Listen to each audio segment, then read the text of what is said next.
them to have a great Thanksgiving. In Jesus' name we pray. Amen. I pledge allegiance to the flag of the United States of America and to the republic for which it stands, one nation, under God, indivisible, with liberty and justice for all.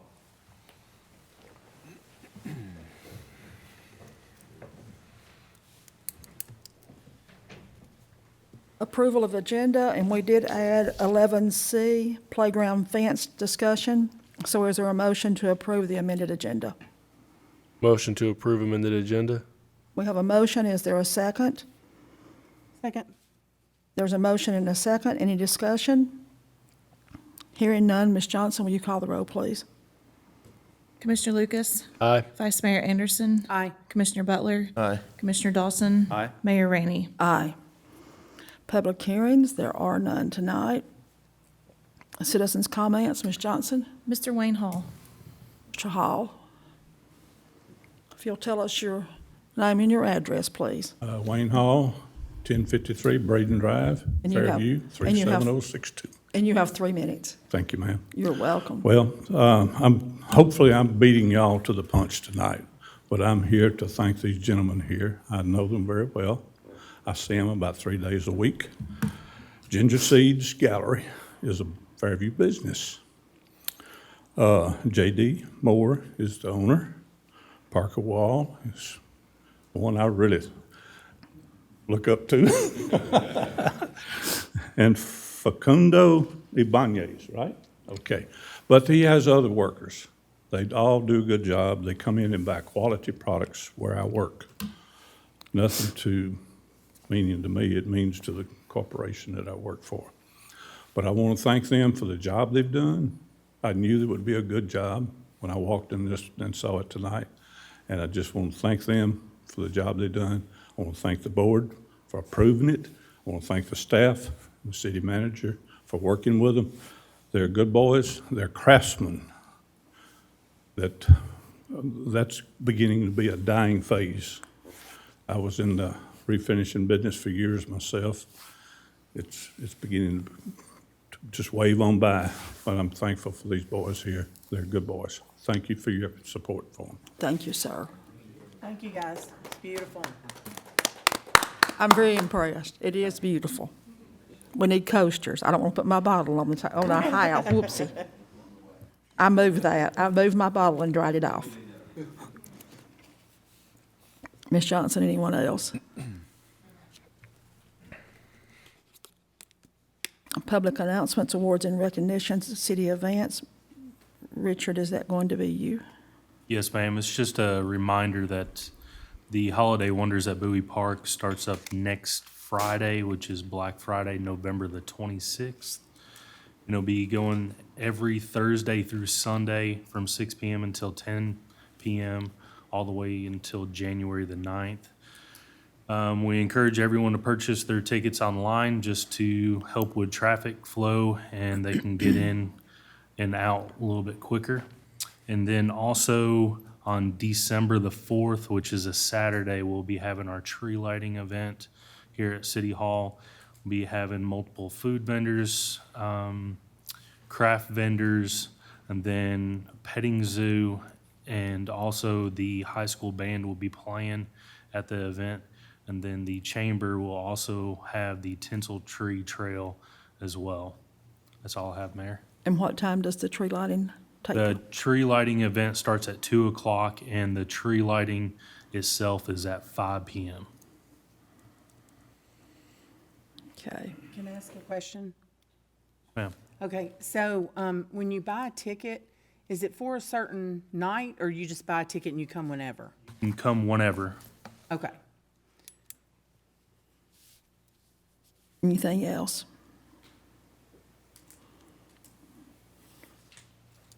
Item 8, staff comments and monthly reports. I'm assuming you're going to be everyone tonight? Yes, Mayor. The police department report will be next month. Our police administration is at training, and they weren't able to get their report for this week, so we'll get that. I do have the fire department report, and I'll kind of walk you through that. This is for the month of, It's not for the month of July like that sounds. Sorry. so this was actually October. So our October 2021 calls were 122 total. That's up from 74 from October of 2020. As you can see, it's kind of up and down on the map, but we were up October 21 over October of 2020. Next slide, our significant events. There was a small fire in a residence that was contained in the ceiling. Another small fire occurred while the homeowner was away. It was self-extinguished. Obviously, we're getting to be wintertime. People start using heaters, fireplaces, that sort of thing. So everyone needs to be mindful of those because those are safety hazards and those calls will go up for actual fire calls rather than just calls for service. Several department instructors assisted with a live fire training in Spring Hill. We are 167 calls ahead of 2020 as of this reporting period. Again, we've seen some of that. In a page or two, we'll show you where those calls are. We had 15 overlapping incidents, 15 meetings were on a call for a service when another call for service goes out. 2 automatic or mutual aid to surrounding fire departments outside the city. And you may recall that we are part of the Williamson County fire system. That's how we get our truck numbers, numbering system for all such as that. As an example, we only have one fire station right now in the city of Fairview the city has, but the truck number that you see come out of there is truck number 31. We have one fire truck or one station in the city, but we're number 31 in the county-wide system. That's how we arrive at that number. So that's how we respond as a partner. Conducted multi-county water supply training at the industrial park. This is something we do every year. Pumper units from around the area, we want to make sure that everything we have, if there's limited water supply, we can still suppress fire. Public educations and outreach opportunities for 335 interactions at 6 events. Fire Prevention Week and Halloween events were also participated by the fire department. Our average dispatch time to arrival time was 5 minutes and 33 seconds. Average operating on-scene time was 14 minutes and 28 seconds. So that tells you that the majority of calls we go on are to assist other units or agencies. The police department, Williamson County EMS, we're on scene for less than 15 minutes. That includes some of the fire calls. So if you take those fire calls out, that 14 minutes is going to be a little less than our actual on-time average for when we're on a scene. Smoke alarms, again, 615-799-3473. We do some outreach on those. We do get out in the community and try to get those, but we can't catch everyone. So if someone has a smoke detector or smoke alarm request, please call that number. We'll be glad to take care of that. And as we report every month, we continue to get occasional calls that are 911 calls that come into our regular 615 direct line number. If someone has a 911 call, dial 911. That just slows the process down. Even if we don't answer the call, if we don't have a truck there or someone there, it rolls over to dispatch, but that's time wasted. Where if you have an emergency call, dial 911. Please don't call just the standard fire department number. The next slide is our calls for service. 77% were rescue and emergency. And then you see over there the other calls. The largest of those, 9% was false alarm and false call.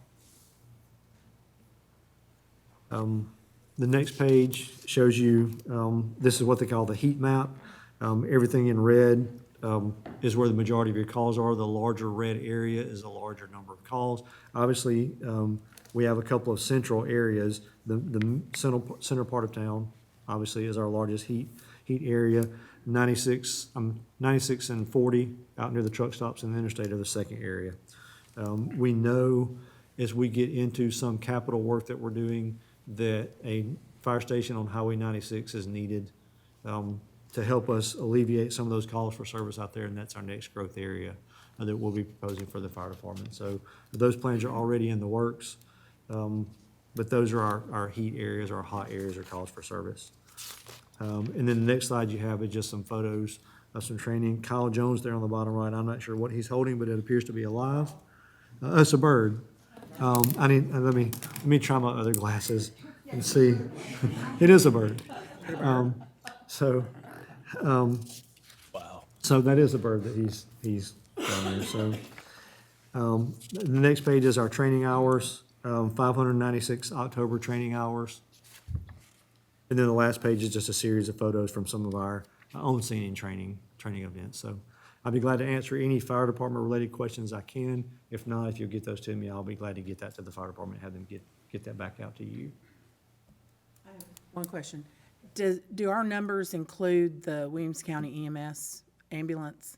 These are only City of Fairview. City only. That's correct. We do Okay. not, we don't include those. Now, obviously, we support them on some of their calls, but this is only City of Fairview Fire Department.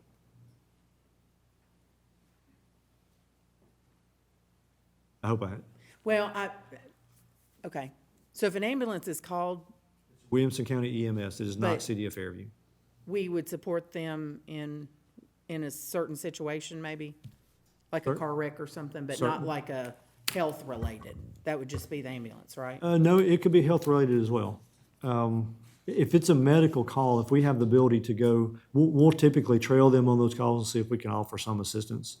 So that's how that goes. So let's say you get a call to the nursing home out there and there's a medical call from the nursing home. We're gonna send a truck out there with EMS, just to support them in that thing. And listen, those can be simple things. Once you get on scene, that can be traffic control, that could be lift assist. There are any number of ways that you can assist them on that scene that we attempt to do. So if it's a call for service for Williamson County EMS and our crew is available to follow, we will typically follow them on that call. So and how is that assist. determined if our crew follows an ambulance? That's done in the fire department. Call goes out, Williamson County EMS, there's a heart call and we hear all those calls. So if our crew is available, we're gonna go and assist them on that call. Is that the overlapping calls? Now, an overlapping call is a call where we're on scene at a call and another call for our service comes in. Okay, We're on a fire call and an accident call goes out. That's an overlapping call. okay. But more often than not, Williamson County EMS, if they're called for service and our unit is in service, we're going to respond to that call as well. Any other questions? Okay. Mr. Collins? Mayor, lastly, as it relates to city manager report, just as a reminder, our audit for the fiscal year that ended June 30, we anticipate that audit being presented to the board at the December 2nd BOC meeting. We look forward to getting that information. As you all know, I very much enjoy an audit. I learn a lot from those, and it looks like we're going to have another year with a clean audit and another year with things we can learn from that audit to continue to improve. And then the next item I have for you is our capital plan. As you're aware, we have the opportunity now to do some significant capital work. That capital plan will be put together during the first quarter of 2022. So sometime in early 2022, we'll go over that capital plan, have for you a proposed schedule, not only timeline of each event, but the order of those events to make sure we're working to get those done, and we have some big ones coming our way. But luckily, we have the opportunity to do those now and complete those. And then lastly, just a quick thing for you tonight. It was already mentioned, but Ginger Seed Galleries, you approved several months back the purchase order or work order for the work to be done in the council chambers that you see tonight. They're located here in the city of Fairview. They exceeded every expectation that we had. You don't know what you're gonna to get. You have a vision. You're not sure what it looks like.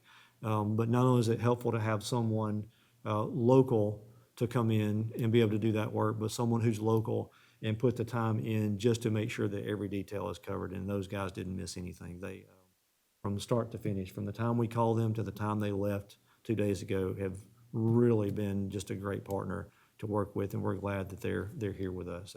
I remember when they came in, they got their business license.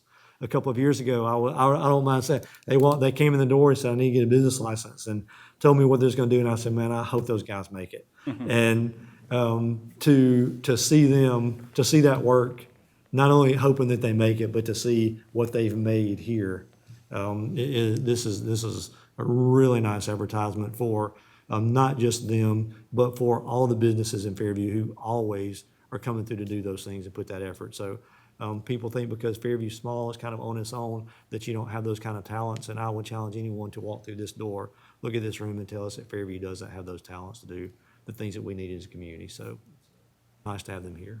So I that's like all. all the little touchies, that we have plugs for our stuff and electrical plugs, and so it's the little things. And plus, I have your little label right here in front of me, so I know who you are. Thank you so much. That's all I have for you, Mayor. Item 9, consent agenda. Motion to approve? Second. We have a motion and a second. Is there any discussion? Hearing none, Ms. Johnson, will you call the roll, please? Commissioner Lucas? Aye. Vice Mayor Anderson? Aye. Commissioner Butler? Aye. Commissioner Dawson? Aye. Mayor Rainey? Aye. Old business, there is none. New business, 11A, discussion on urban growth boundary. Mr. Collins? Yes, Mayor, members of the commission, you may recall that we've had a couple of discussions now at work sessions regarding the proposed urban growth boundary. As we've discussed in some of those meetings, the state requires counties periodically to consider amending the urban growth boundaries within that county. All the municipalities then partner to develop their own urban growth boundaries to establish their growth areas as it relates to how they grow related to other nearby or neighboring communities.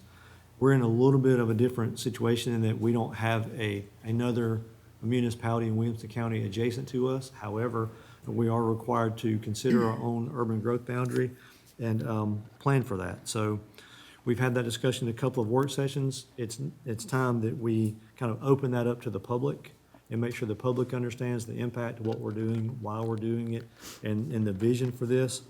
So we will schedule public hearings for our urban growth boundary at both meetings in December. That'd be December 2nd and December 16th.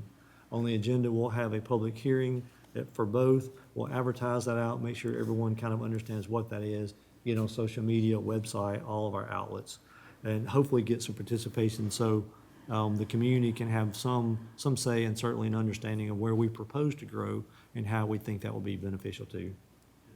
So with that, I'd be glad to answer any questions or defer to the mayor and Commissioner Butler. I know you guys have been pretty heavily involved in those discussions, but just make sure that you're comfortable with what we're planning to do going forward. Any questions or discussion?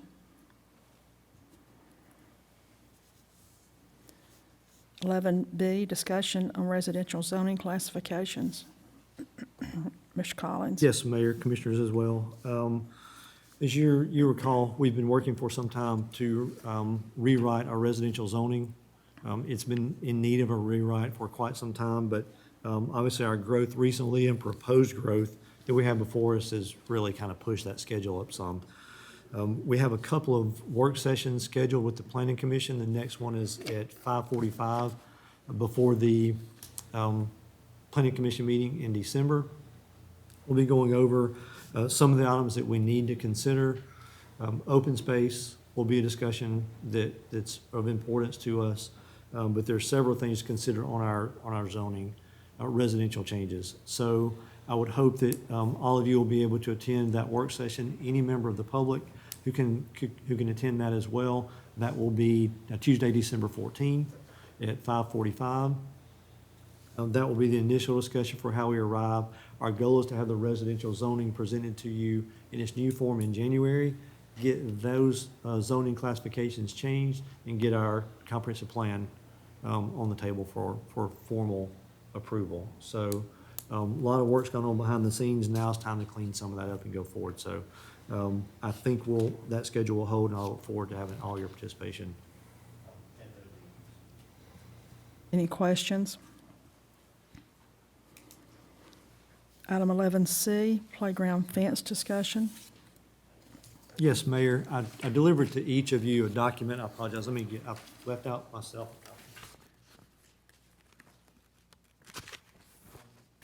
Each of you have a 3-page document in front of you that relates to the proposed playground for the Treehouse Playground at Bowie Park.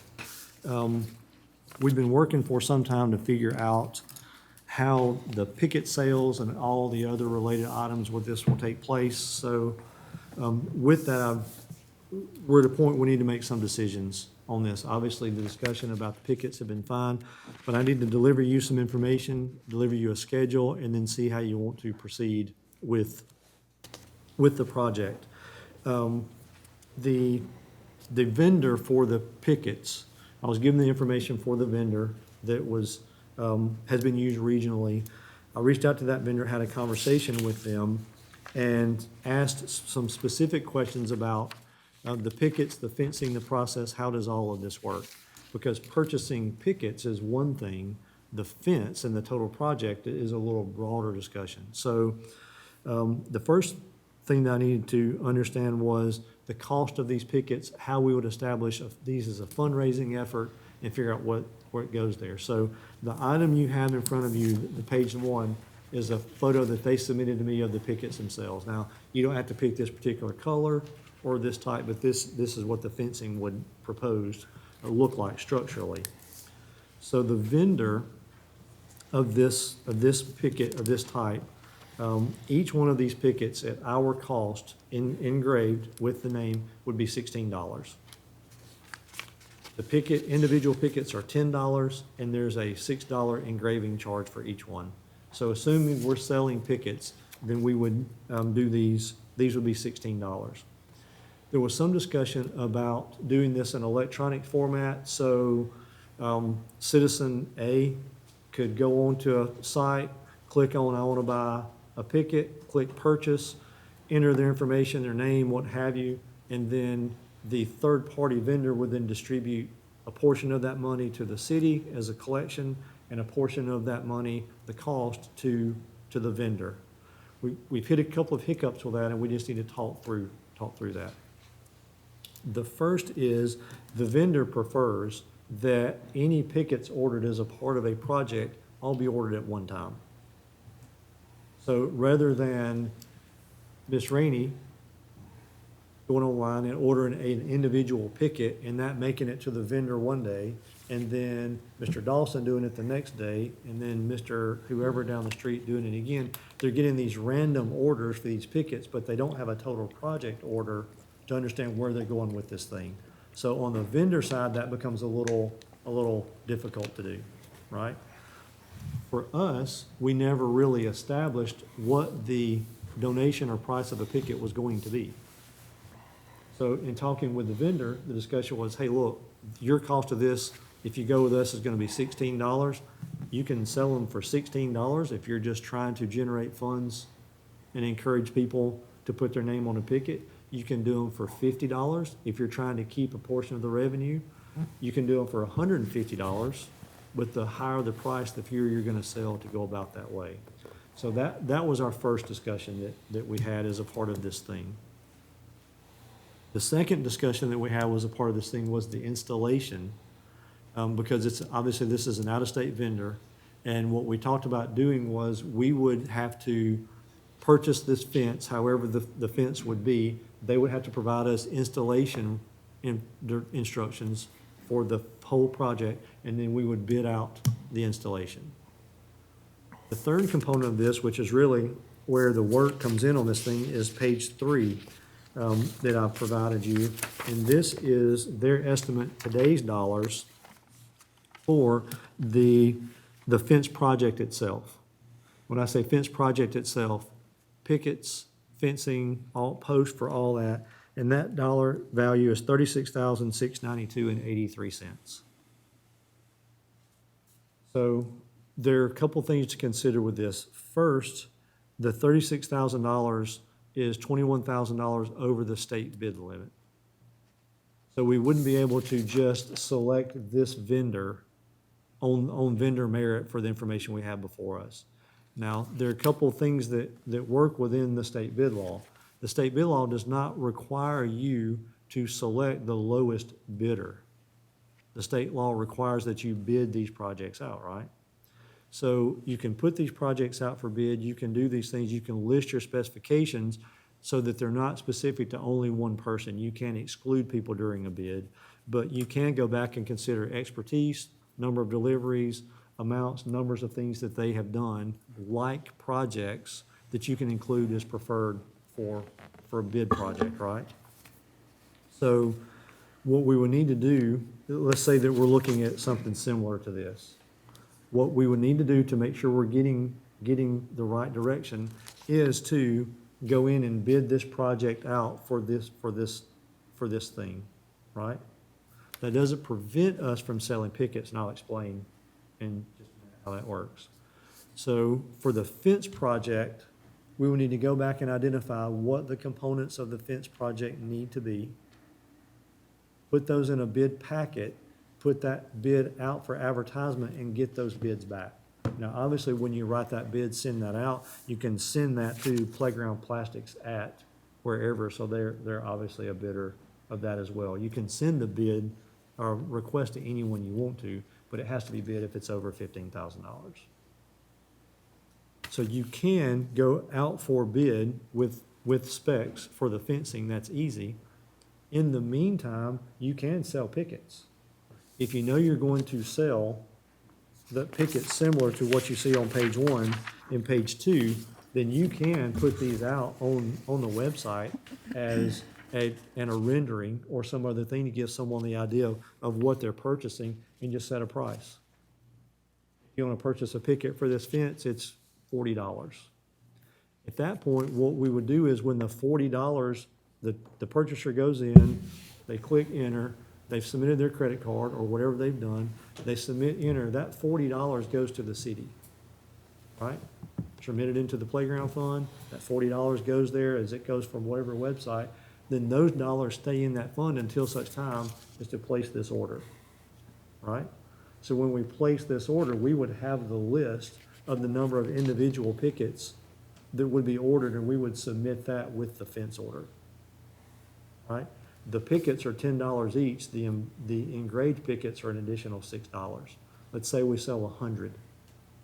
Well, then all we would do with that order is include the names of the 100 purchasers, and we would say, we need how many thousands of these pickets for this fence, but 100 of them are to be engraved. Here's the engraving that is requested on those. That's how this vendor prefers that be done. It also cleans the process up for us. So in reality, what we would need to do, let's say we're using a style such as this, which there's nothing wrong with the style. What you see on page 1 is what you'd see if you're on the inside of the fence. Right. So if you're inside the playground looking out, that's what the fence looks like. Page 2 is if you're on the outside of the fence looking in.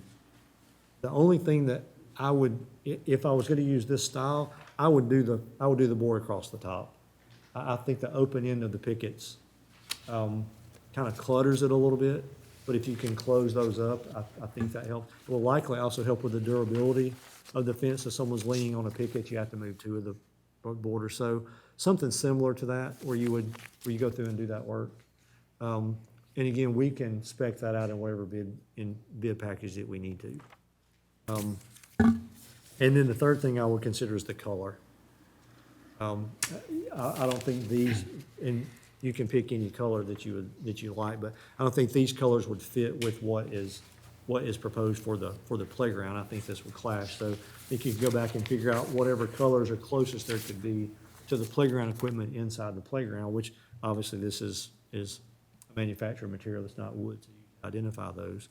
But identifying the color when we get ready to bid the thing would be important, and we can go ahead and sell the pickets for a price, collect whatever dollars we can, and just include those as dollars remitted to the vendor when it comes time to pay. So my quick ciphering, which, that necessarily cannot be trusted.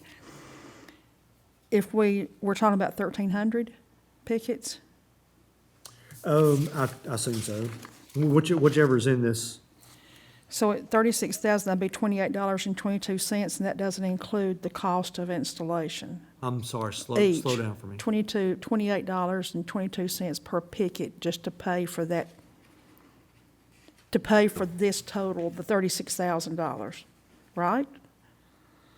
If you're thinking that 100% of the dollars is going to be Yes. raised by this, then yes, you could divide the total cost by the number of pickets, and that'd be what you'd sell pickets for. But that doesn't include installation. It does not. This is the fence package delivered to us, and we're responsible for the installation. I also don't think we're gonna sell that many pickets. If we sell 200, I would be Can I add one thing to what the mayor just said, actually? That 36,692.83 is actually off, and maybe somebody can correct me if I'm right. This is only giving us a quote for the price of engraving one picket, not the price of engraving 1,300 pickets. So if you assume that all the, or 1,300 of those pickets would actually be engraved, that's an additional $7,800. So, Right, but- which would bring your total to 44,486.83, which to the mayor's point would be roughly $35 per picket if you wanted to pay for all of this. Right, now, and let me explain how we get, when I talked to the gentleman on the phone, I told him, I don't see any way we're gonna sell 1,300 fence pickets, right? So what I asked him to do was give me the price for, if we sell none, what's the cost of this thing? And then over and above that, what does it cost to engrave each picket? Yeah. Okay. So let's say that we did 100, then we wouldn't be at 36,692, we'd be at 37,292, or whatever the number is. But for the sake of the cost of the picket, I would almost, and I think we had talked about at one point, I think $50 I'd heard talked about at one point, I don't remember.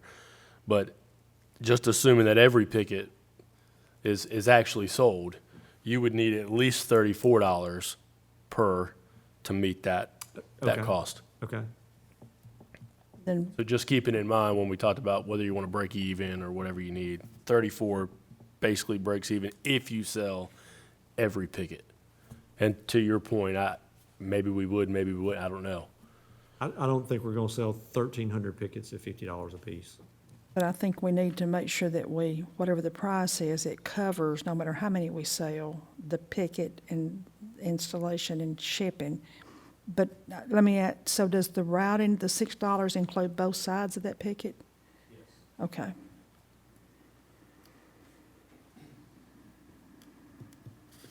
So you need us to suggest a price to sell them for? Yes, so knowing all of this, I have to work off assumptions of the least dollars available, right?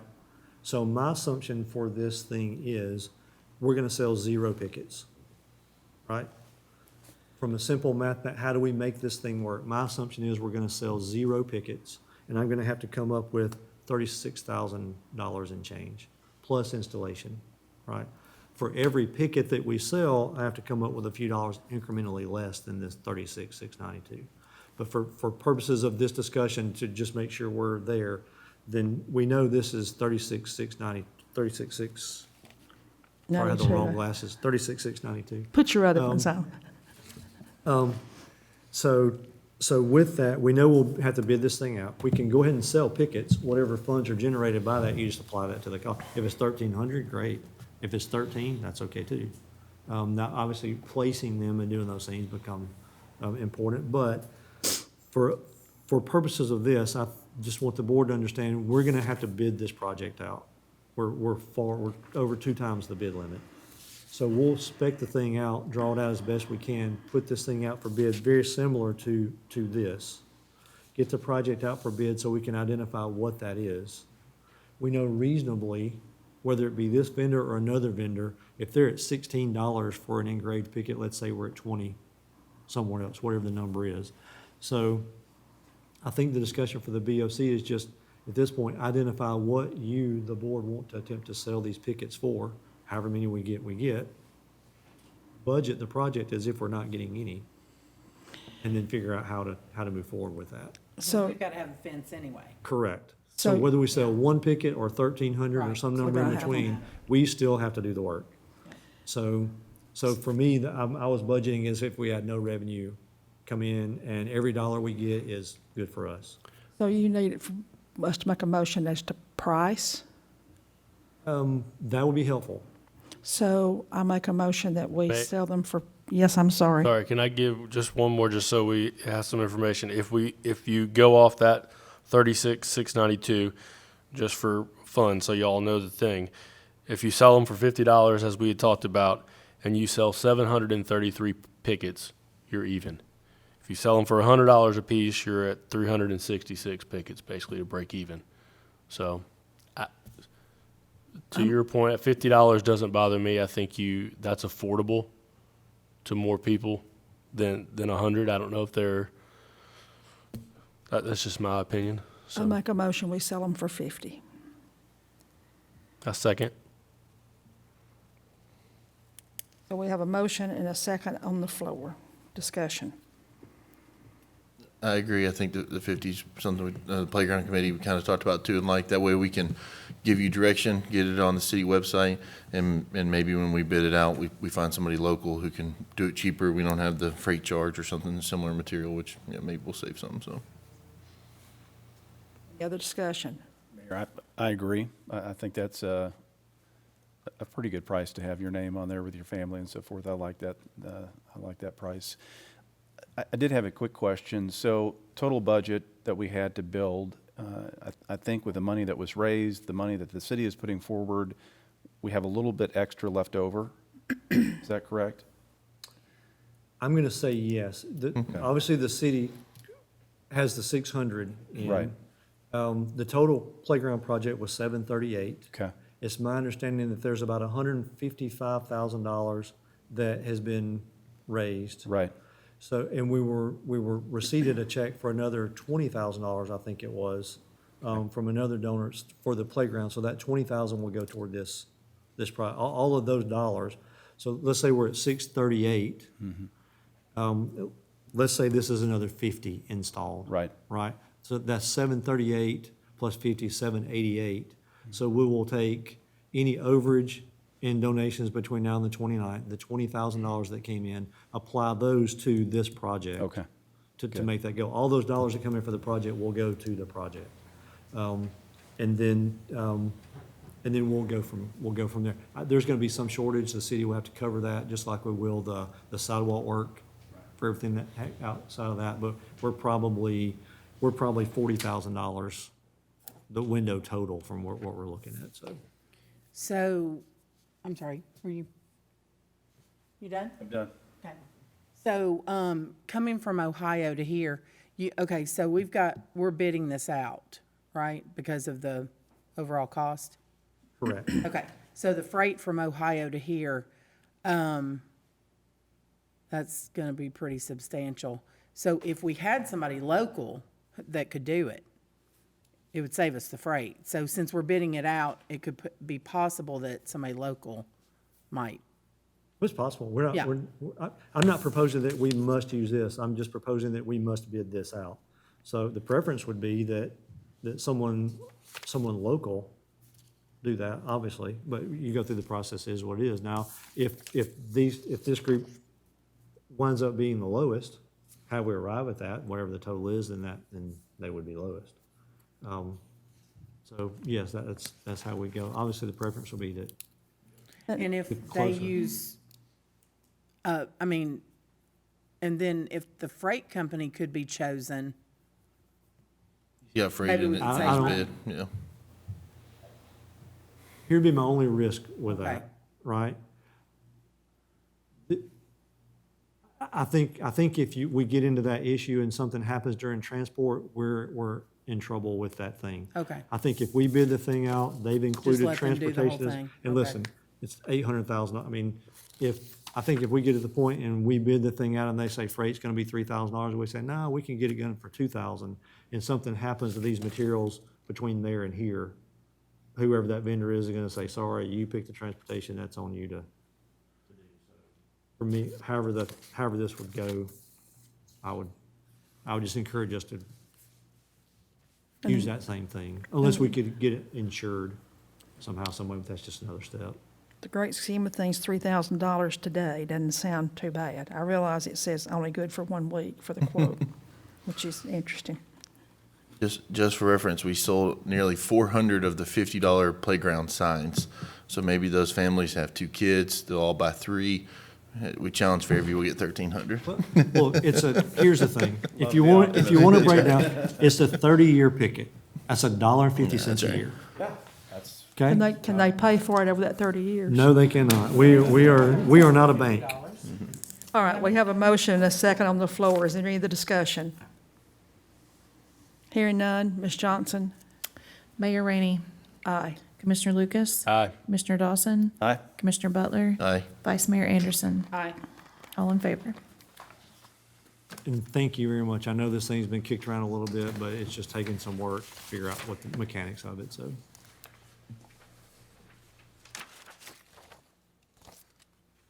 Communication from the mayor and commissioners. Commissioner Butler. Thank you, Mayor. Just happy Thanksgiving to all. I'm thankful for this community, thankful for staff keeping us pushing forward for this new workspace and ginger seats. So thank you guys very much. The end. The end, yes, ma'am. Vice Mayor Anderson. I want to wish everyone a happy and healthy Thanksgiving, spending time with your family, hopefully. And, J.D. Parker and, I'm going to say your name wrong, Facundo, yes. I mean, this craftsmanship is beautiful. This is so, it's just a joy to be in a space that is done so well and we can be so proud of. I really thank y'all a lot. You did a great job. It's really nice. And and I just encourage, other people to reach out to you for the same. And just as always, let's all be mindful of not throwing out the trash on the streets of our community and help pick up. Thank you. Mr. Lucas.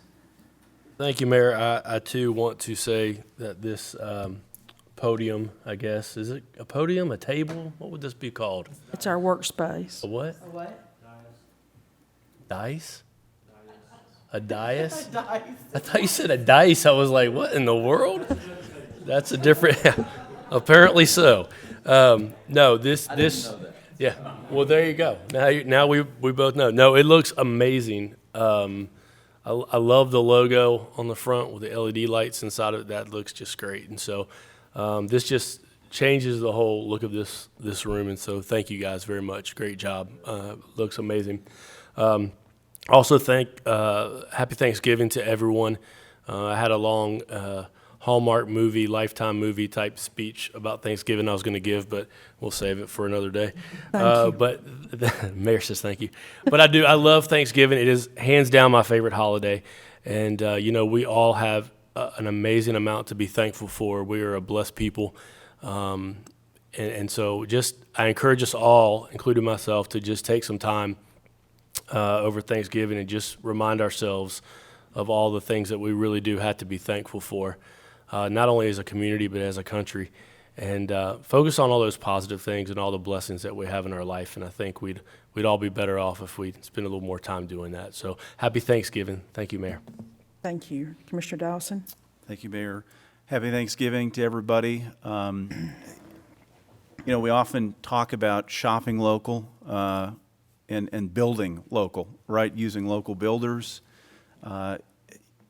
What's really neat is we talk about the money that we're saving, we talk about our bond rating, and what's even cooler than that is seeing our tax-paying dollars at work.